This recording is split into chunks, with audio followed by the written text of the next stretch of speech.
सिंध हुकूमत सूबे में केनालन खिलाफ रोड बंद करण बदिरां खुलियल हंध ते एहतजाज करण जी अपील कई आहे।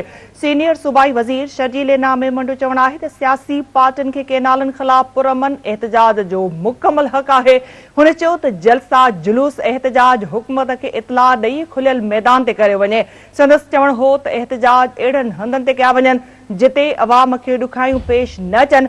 हुन चयो त एहतजाज इख़्तिलाफ़ जमहूरियत जो रूह आहे, पर एहतजाज अहिड़ो न हुजे जंहिंसां अवाम खे परेशानी थिए।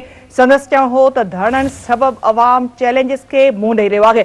शर्जील नामे मंडो चवण आहे त विकिरे लाइ चौपायो माल खणी वेंदड़ माण्हू जानवरनि जी खुराक लाइ परेशान आहिनि।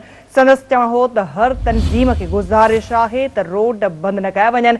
हीअ आम ख़बर अवां सां नाज़रीन शेयर कंदा पिया हलूं। सिंध हुकूमत सूबे में केनालनि खिलाफ़ रोड बंदि करण बदिरां खुलियल हंध ते एहतजाज करण जी अपील कई आहे। सीनियर सूबाई वज़ीर शर्जील नामे मंडो चवण आहे त सियासी पार्टियुनि खे केनालनि खिलाफ़ पुरअमन एहतजाज जो हक़ आहे। हुन चयो त जलसा जुलूस ऐं एहतजाज हुकूमत खे इतला ॾेई खुलियल मैदान ते कया वञनि। संदसि चवण हुयो त एहतजाज अहिड़नि हंधनि ते कया वञनि जिते अवाम खे ॾुखाई पेश न अचे।